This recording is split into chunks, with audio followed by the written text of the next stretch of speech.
Hello friends, इस chapter में ये हमारा राजनीतिक दल जो हमारा चैप्टर 6 था क्लास 10th का, ये उसका पार्ट नंबर 2 है। तो आज से हम ये स्टार्ट करेंगे। हमारा टॉपिक है कितने राजनीतिक दल, ठीक है ना। कि हमें कितने राजनीतिक दलों की ज़रूरत है। ठीक है, देखिए, लोकतंत्र में नागरिकों का कोई भी समूह राजनीतिक दल बना सकता है।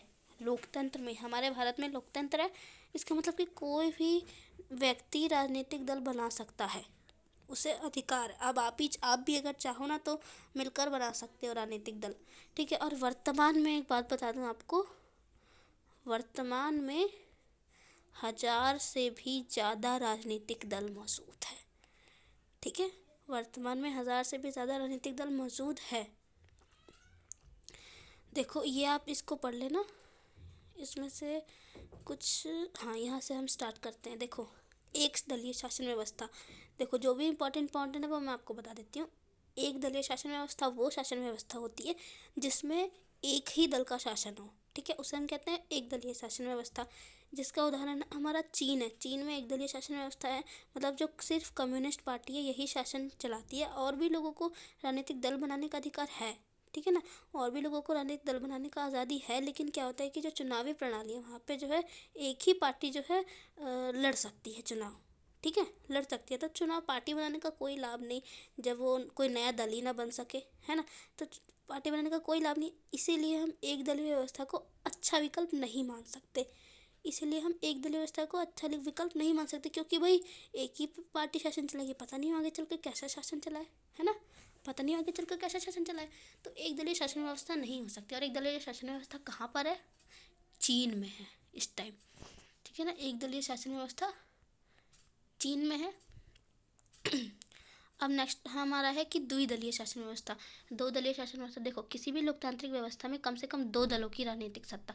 दो दलीय शासन व्यवस्था उसे कहते हैं जहाँ पे दो दलों, एक दलीय शासन व्यवस्था जहाँ पे एक दल हो, दो दलीय शासन व्यवस्था जहाँ पर दो दल हो, ठीक है, उसे कहते हैं हम दो दलीय शासन व्यवस्था।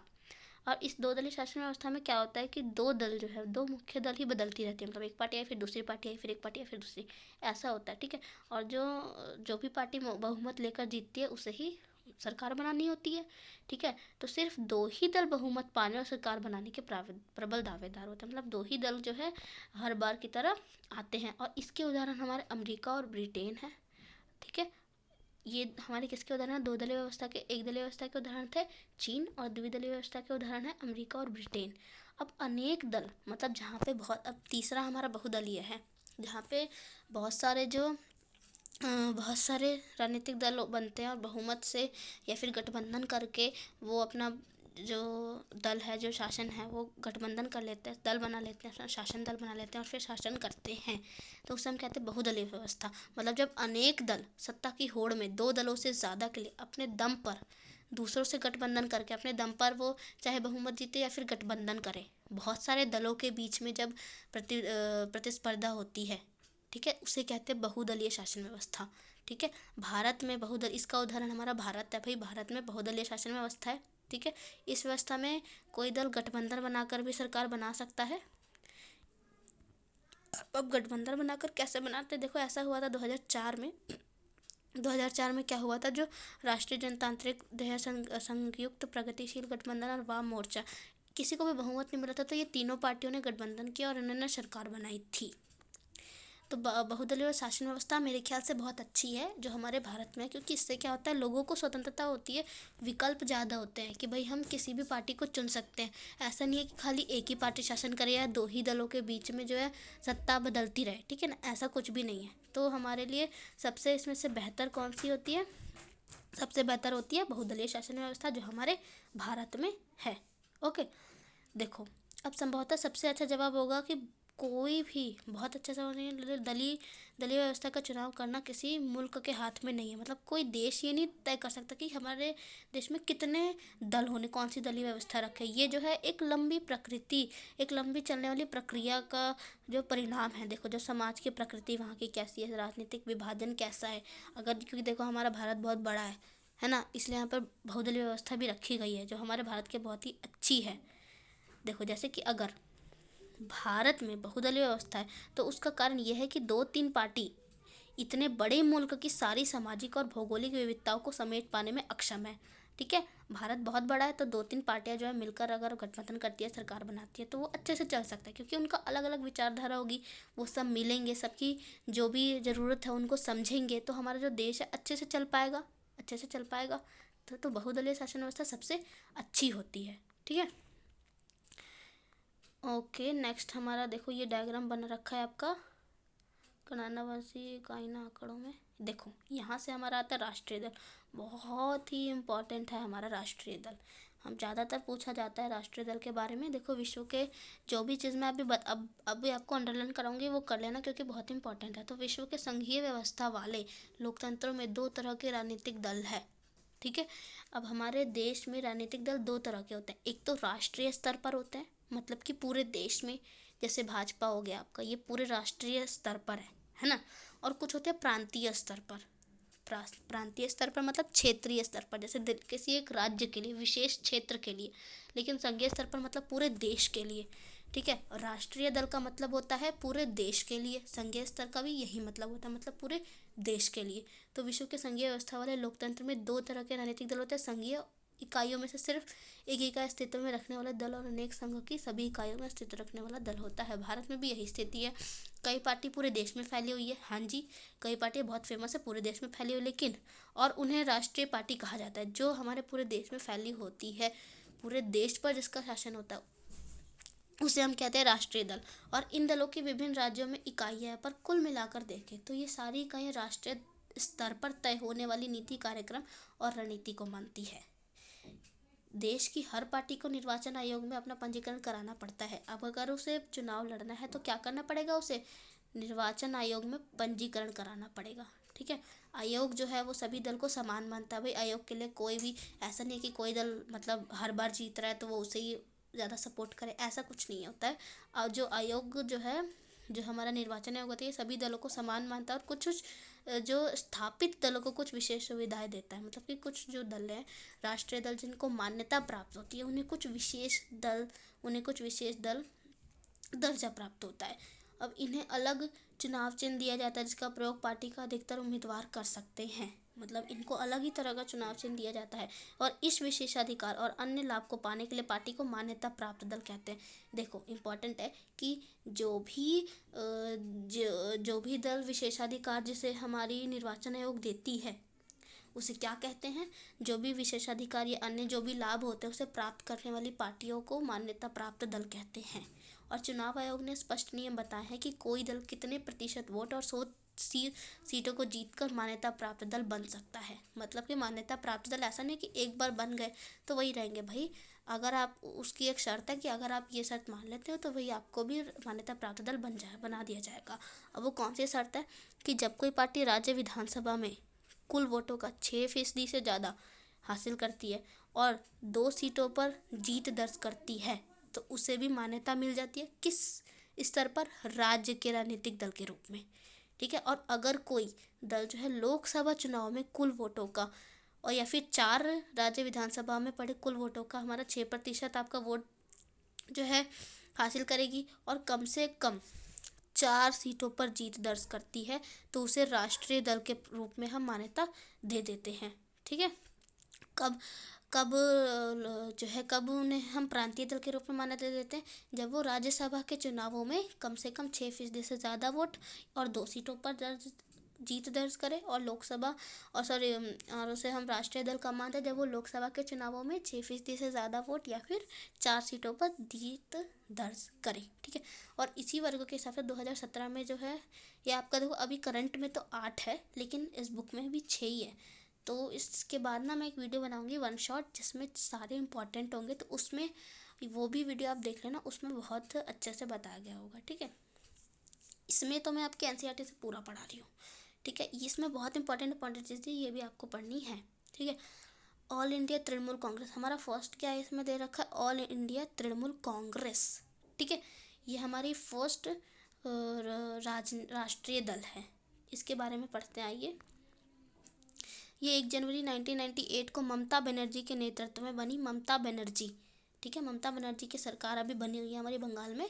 ठीक है ना, तृणमूल कांग्रेस की सरकार वहीं पे बनी है और इसे 2016 में राष्ट्रीय दल के रूप में मान्यता मिली। मतलब 2016 में इसने क्या किया होगा, 6% से ज़्यादा वोट इसे लोकसभा में मिला होगा और 4 सीटें इसने जीती होगी, तभी इसे मिला है, ठीक है ना। और पुष्प और तृण पार्टी का इसका प्रतीक है। अब ये इसकी विचारधारा क्या है, हम इसके बारे में पढ़ते हैं। तो धर्मनिरपेक्षता और संघवाद के प्रति प्रतिबद्ध, ये इसके विचार। और 2011 से पश्चिम बंगाल में सत्ता में है, अरुणाचल और मणिपुर त्रिपुरा में भी इसकी उपस्थिति है। 2014 में हुए आम चुनाव में इसे 3.84% वोट और 34 सीटों पर जीत दर्ज हुई थी। लोकसभा में ये चौथी सबसे बड़ी पार्टी, मतलब 4th नंबर पे सबसे बड़ी पार्टी मानी जाती है राष्ट्रीय दल के स्तर पर, ठीक है। नेक्स्ट हमारी है बहुजन समाज पार्टी। बहुजन समाज पार्टी, इसका देख ही रहे हो आप, चुनाव चिन्ह क्या है, हाथी है ना। स्वयं काशीराम, स्वर्गीय काशीराम के नेतृत्व में 1984 में इसका गठन किया गया था बहुजन समाज पार्टी, जिसमें दलित, आदिवासी, पिछड़ी जातियाँ और धार्मिक अल्पसंख्यक शामिल है। इनके लिए राजनीतिक सत्ता में पाने का प्रयास और उनका प्रतिनिधित्व करने का दावा। अब इस पार्टी में क्या होता है, जो दलित है हमारे, जो छोटी जाति के हैं, जो आदिवासी है, पिछड़ी जाति के हैं, अल्पसंख्यक है, उन लोगों के लिए मतलब इसमें उनका जो है, उनका जो स्तर है उसे ऊँचा करना, ये इस जो पार्टी का मेन मकसद है, ठीक है ना। पार्टी साहू जो है पार्टी है, साहू महाराज, महात्मा फुले, पेरी रामास्वामी नायकर, बाबा अम्बेडकर के विचारों और शिक्षाओं से प्रेरणा लेती है। दलित और कमज़ोर वर्ग के लोगों के कल्याण और हितों की रक्षा के लिए मुद्दों पर सबसे ज़्यादा सक्रिय, और इस पार्टी का मुख्य आधार उत्तर प्रदेश में है। मतलब ये जो गरीब लोग हैं और जो छोटे जाति के लोग हैं, जो दलित लोग हैं, उन पर ये जो है, उन्हें जो है उभारना चाहती है। इस पार्टी का ये मकसद है, ठीक है। ये कब हुई थी, आप 1984 में इसका गठन हुआ था, ये याद रखना, काशीराम के नेतृत्व में हुआ था। नाम है हमारा बहुजन समाज पार्टी और उसका चुनाव चिन्ह हाथी, ठीक है। नेक्स्ट हमारी राष्ट्रीय दल, ये सारी जो पार्टी पड़ेगी राष्ट्रीय स्तर पर है, ठीक है ना, राष्ट्रीय, इन्हें मान्यता प्राप्त दल हम कह सकते हैं। नेक्स्ट है हमारा भारतीय जनता पार्टी। आप सभी इसको जानते होंगे, अभी वर्तमान में इन्हीं की शासन जो है, इसी का शासन चल रहा है। पुराने भारतीय जनसंघ को, जिसे श्यामा प्रसाद मुखर्जी ने 1951 में गठित किया था, पुनर्जीवित करके इसे 1980 में ये पार्टी बनी और भारत की प्राचीन संस्कृति और मूल्य, दीनदयाल उपाध्याय के विचार, मानवतावाद और अत्यंत प्रेरणा लेकर मजबूत और आधुनिक भारत का बनाने का लक्ष्य, मतलब क्या है, इसको आधुनिक, इसका विकास करना, भारत का विकास करना इसका मुख्य लक्ष्य है। और भारत में जो राष्ट्रवाद राजनीतिक, इसकी अवधारणा में राष्ट्रीय हिंदुत्व, मतलब हिंदुत्व इसका एक प्रमुख तत्व, मतलब हिंदू जो हमारे भारत में हिंदुओं के उभारना, ये भी इनका मेन मकसद है। और इनकी विचारधारा एक ये भी है कि भारत को आधुनिक, मतलब इसमें इसको डेवलप करना, ठीक है ना, इस पार्टी का ये मानना है। और पर विशेष दर्जा देने के खिलाफ है। ये देश में रहने वाले सभी धर्मों के लोगों को समान नागरिक संहिता बनाने और धर्म प्रश्न में है। देखो, ये धर्मनिरपेक्षता, ये धर्मनिरपेक्ष के पक्ष में है कि मतलब सभी लोगों को समान अधिकार भी मिलने चाहिए। और 1919 के दशक में जो है, इसके समर्थन का आकार काफ़ी व्यापक हुआ। पहले देश के उत्तरी और पश्चिमी और शहरी इलाकों तक ही सीमित रहने वाली इस पार्टी ने इस दशक में दक्षिण पूर्वी, पूर्वोत्तर और देश के ग्रामीण इलाकों में अपना आधार बनाया। अब इसने क्या किया, पहले तो है उत्तर पूर्व, मतलब उत्तर प्रदेश, वहाँ से स्टार्टिंग की थी इसने। और यहाँ से स्टार्टिंग करते करते क्या हुआ, आज देख रहे हो आप भाई, ये क्या कहते हैं, इतनी राष्ट्रीय दल पर आज इसका शासन भी चल रहा है। 2014 में जो चुनाव हुआ था उसमें 282 सीटें जीती थी ये, और एक बड़े दल के रूप में उभरी थी। अभी केंद्र में इसी का शासन चल रहा है और ये जो है गठबंधन का नेतृत्व यही दल कर रहा है, ठीक है। नेक्स्ट हमारी पार्टी है communist party of India, CPI है ये। इसका चुनाव चिन्ह आप देख ही रहे हो, ये हमारा, ये इसका चुनाव चिन्ह है। 1925 में गठित हुई थी। मार्क्सवादी लेनिनवादी धर्मनिरपेक्षता और लोकतंत्र पे आस्था रखती है ये। धर्मनिरपेक्षता, मार्क्सवादी लेनिनवादी, ये सारी इसकी विचारधारा और अलगाव और सांप्रदायिक ताकतों के विरोधी है ये कम्युनिस्ट ऑफ इंडिया, ठीक है ना। ये पार्टी जो है संसदीय लोकतंत्र को मजबूत, मजदूर वर्ग, किसान और गरीब के हितों को आगे बढ़ाने के लिए, अभी हमने पढ़ा था, जो बहुजन समाज पार्टी थी वो दलित के लिए काम करना चाहती थी, जो नीची जाति के थे। और ये वाली जो पार्टी है हमारी कम्युनिस्ट पार्टी CPI जो है, ये क्या है, लोग जो मजदूर वर्ग है, जो किसान है, गरीब लोग हैं, उनके हितों को, उन्हें आगे बढ़ाना चाहते हैं। और 1964 की फूट, जिससे पाली से जनाधार सिकुड़ता चला गया, लेकिन अभी जो है ये केरल, पंजाब, पश्चिम बंगाल, आंध्र प्रदेश, तमिलनाडु में ठीक ठाक स्थिति पर है। मतलब अभी भी ये राष्ट्रीय दल है। ठीक है, बार बार जो है इसका समर्थन धीरे धीरे कम होता गया है, लेकिन अभी जो है मतलब थोड़ा कम चल रही है, मतलब इसका उतना समर्थन नहीं मिल पा रहा है। 2014 में जो लोकसभा के चुनाव हुए थे उसमें क्या होता, 1% से कम वोट और 1 सीट हासिल हुई थी भाई इसको, बस 1 ही सीट हासिल हुई थी। मजबूत वाम मोर्चा बनाने के लिए सभी वामपंथी दलों को लाने की पक्षधर है ये। नेक्स्ट हमारी पार्टी है communist party of India Marxist, CPIM। इसका चुनाव चिन्ह आप देख रहे हो कुल्हाड़ी, ये इसका चुनाव चिन्ह है। इसका जो गठन है वो 1964 में हुआ था। इस पार्टी का गठन, ये मार्क्सवादी और लेनिनवादी में आस्था रखती है। समाजवाद, धर्मनिरपेक्षता, देख रहे हो आप, धर्मनिरपेक्षता, भाई ये बहुत इंपॉर्टेंट टॉपिक है क्योंकि इस पर सभी पार्टियों का सहमति है ना। लोकतंत्र के समर्थक और साम्राज्यवाद और सांप्रदायिक की विरोधी, ये सांप्रदायिक की विरोधी। अब देखना इस पार्टी की, और जो हमने इससे पहले पढ़ी थी CPI, उसकी विचारधारा, ये दोनों पहले एक ही थी लेकिन इनका अलगाव हुआ था। ये कब हुआ था अलगाव इनका? 1964 में हुआ था। ठीक है ना, ये 1964 में अलग हुई थी। और फिर क्या हुआ, जिससे दोनों पार्टीज अलग हो गई, इनका अलग अलग नाम हो गया, अलग अलग, तो इनकी तब से जो है इनका समर्थन कम होने लगा। ये पार्टी भारत में सामाजिक आर्थिक न्याय का लक्ष्य साधने में लोकतांत्रिक चुनावों में सहायक और उपयोगी मानती है। पश्चिम बंगाल, केरल, त्रिपुरा में मजबूत आधार है। गरीब, कारखाना मजदूर, खेतिहर मजदूर और बुद्धिजीवियों के बीच अच्छी पकड़ है इसकी भाई, क्योंकि ये गरीबों के हितों में ही काम करना चाहती है ना। 34 वर्ष में पश्चिम बंगाल में लगभग 34 वर्षों से शासन में रही थी। 2014 के चुनाव में से करीबन 30% लोकसभा में 9 सीटें हासिल हुई थी। ठीक है, नेक्स्ट पार्टी है हमारा इंडियन नेशनल कांग्रेस पार्टी। इसका चुनाव चिन्ह हाथ है। ठीक है ना, इंडियन नेशनल कांग्रेस का इसका चुनाव चिन्ह क्या है? हाथ है। इसे आमतौर पर कांग्रेस पार्टी कहते हैं, हमने सुना भी है भाई आप आसपास में। ये दुनिया के सबसे पुराने दलों में से एक है। 1885 में इसका गठन हुआ था। ठीक है, और इसका जो है कई बार विभाजन भी हुआ है, और आज़ादी के बाद राष्ट्रीय दल और क्षेत्रीय दल पर अनेक दशकों तक हमने इसकी प्रमुख भूमिका भी निभाई थी। जो जवाहरलाल नेहरू थे वो इसकी अगुवाई करते थे और भारत को एक आधुनिक धर्मनिरपेक्ष लोकतांत्रिक गणराज्य बनाने का प्रयास किया था उन्होंने। वो क्या चाहते थे कि भाई धर्मनिरपेक्ष और लोकतांत्रिक गणराज्य हो। और 1971 तक लगातार इन्हीं का शासन था, कांग्रेस का। और 1980 से 89 तक इसने देश पर शासन किया।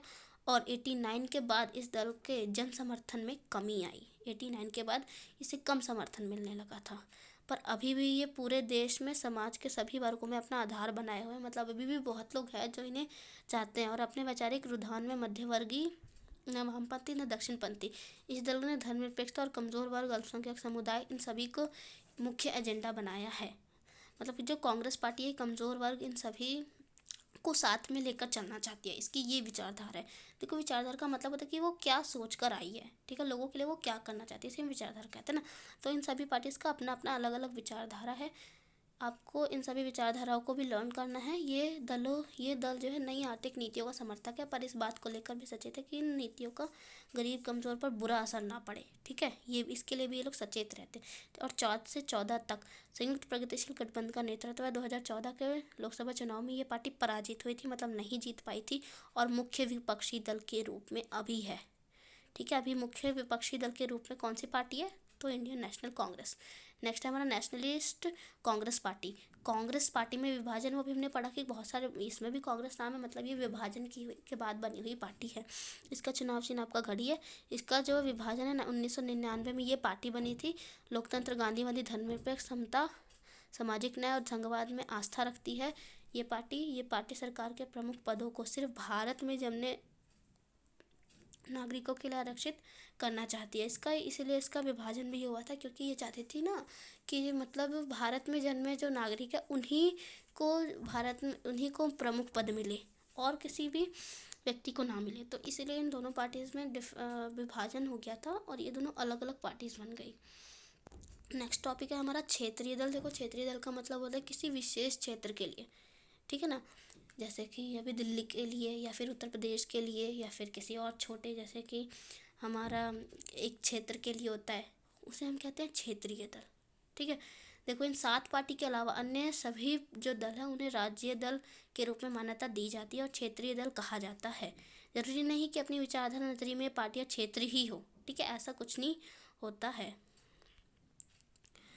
ओके, देखो ये बीजू जनता दल। अब हम देखते हैं इसमें कि समाजवादी पार्टी राष्ट्रीय जनता दल का राष्ट्रीय स्तर पर राजनीतिक संगठन है और इनकी कई राज्यों में इकाइयां हैं। बीजू जनता दल, सिक्किम लोकतांत्रिक मोर्ची, मिसी नेशनल फ्रंट और तेलंगाना राष्ट्र समिति जैसी पार्टी अपने क्षेत्रीय पहचान को लेकर भी सचेत है। ये सारी जो है क्षेत्रीय दल है हमारी, और पिछले 3 दशकों में क्षेत्रीय दलों की संख्या में और वृद्धि हुई है, मतलब और भी ज़्यादा क्षेत्रीय दल आए हैं। और 2014 तक, ठीक है ना, 2014 तक किसी एक राष्ट्रीय दल का लोकसभा में बहुमत नहीं मिल रहा है। परिणामस्वरूप राष्ट्रीय दल जो है क्षेत्रीय दल के साथ गठबंधन करने में मजबूर हुए हैं और 1996 के बाद से लगभग प्रत्येक क्षेत्रीय दल एक दूसरे राष्ट्रीय दल के साथ जो है, मतलब कि किसी भी दल को बहुमत नहीं मिल रहा तो क्या कर रहे हैं वो लोग, क्षेत्रीय दल के साथ गठबंधन करके अपनी सरकार बना लेते हैं, है ना। ये देखो क्षेत्रीय पार्टी आई है, हमारा भारत का नक्शा, और कहाँ कहाँ पे कौन कौन सी पार्टीज बनी है इसमें पूरा यहाँ पे दे रखा है आपको, ठीक है। देखो नेक्स्ट टॉपिक है हमारा राजनीतिक दलों के लिए चुनौतियाँ। अब राजनीतिक दल के लिए क्या प्रॉब्लम्स क्रिएट हुई हैं, अब उन प्रॉब्लम्स के बारे में हम डिस्कस करेंगे, ठीक है। तो राजनीतिक पार्टियाँ कितनी महत्वपूर्ण है ये तो हम देख ही चुके हैं अभी कि भाई राजनीतिक पार्टी बहुत हमारे लिए ज़रूरी है, उनके क्या क्या काम हैं, ठीक है। और चूंकि दल ही लोकतंत्र का सबसे ज़्यादा प्रकट रूप है, इसलिए स्वाभाविक है कि लोकतंत्र के कामकाज में गड़बड़ी के लिए लोग राजनीतिक दल को ही दोषी बनाएंगे। मतलब कि दल की ज़रूरत है और अगर उस ज़रूरत को वो पूरा नहीं करेगा तो क्या कहेंगे लोग कि दल ही अच्छा नहीं है। तो दलों के कामकाज के 4 पहलुओं पर ही जो है केंद्रित है और लोकतंत्र का प्रभावी उपकरण बनने रहने के लिए दलों को इन चुनौतियों का सामना करना पड़ता है और जीत भी हासिल करनी पड़ती है। मतलब 4 प्रॉब्लम्स है भाई जो दलों के लिए सामने चुनौती बनकर एक खड़ी है, समझी। देखो पहली चुनौती क्या है, पहली चुनौती है, अभी मैं अंडरलाइन करवा रही हूँ आपको, ये सब भी अंडरलाइन करने क्योंकि इंपॉर्टेंट है। पहली चुनौती है पार्टी के भीतर आंतरिक लोकतंत्र का न होना।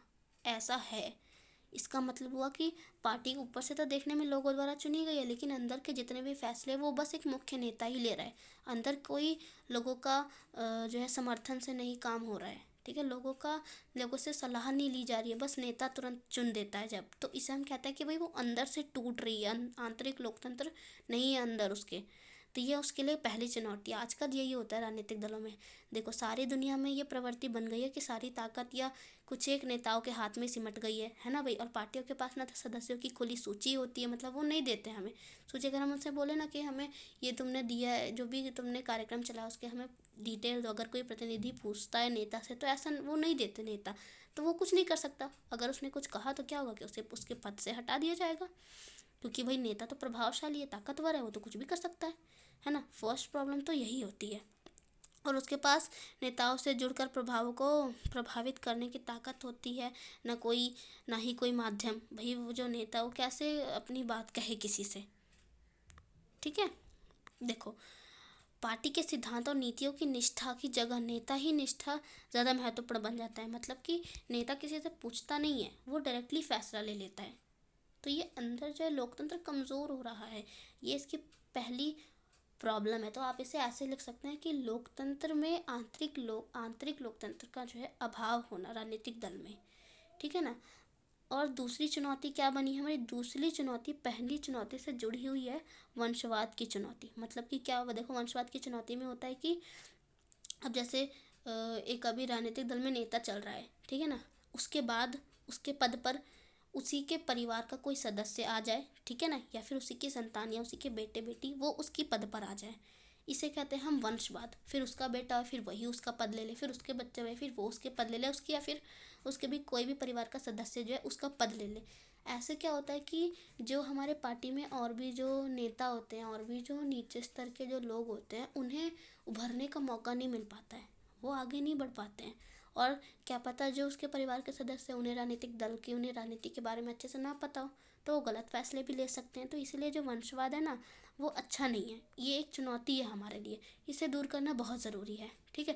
थर्ड प्रॉब्लम होती है हमारी, तीसरी चुनौती क्या है दलों के लिए, देखते हैं हम। तीसरी चुनौती है पैसा और अपराधी तत्वों की बढ़ती घुसपैठ। मतलब कि क्या कहते हैं, भ्रष्टाचार बढ़ रहा है भाई, घूस लेकर जो है काम कर देते हैं लोग, ऐसा होता है ना।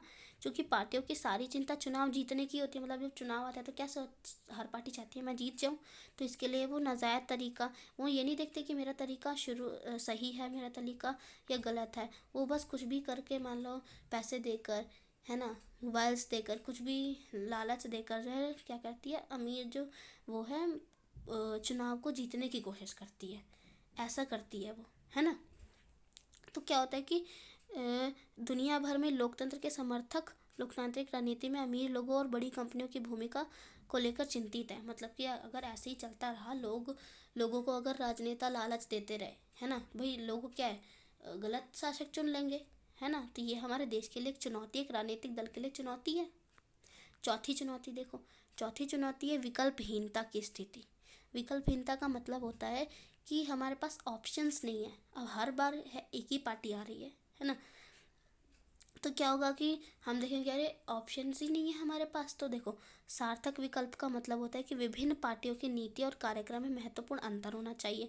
लेकिन क्या होता है कि सारी पार्टीज एक ही तरह के वादे करते हैं। अब जब चुनाव से पहले नेता हमसे कहते हैं ना कि हम ये काम करेंगे, वो काम करेंगे, तो क्या विकल्प नहीं है। क्योंकि क्यों विकल्पहीनता का इसमें इससे ये अर्थ निकलता है कि सारे नेता एक ही काम करते हैं, किसी का कोई अलग विचार नहीं है, किसी का कोई अलग राय नहीं है। सारे जो नेता है उनका एक ही जैसे मिलते जुलते न्याय है, एक ही जैसे मिलते जुलते राय है। तो क्या है, लोग कंफ्यूज हो जाते हैं कि हम किसे चुने। कोई अलग, कोई एक उभरा हुआ, कोई अच्छी राय नहीं देता हमें, है ना। सबका एक जैसा राय होता है। तो इससे क्या हुआ कि हमारे विकल्प नहीं रहे हमारे पास।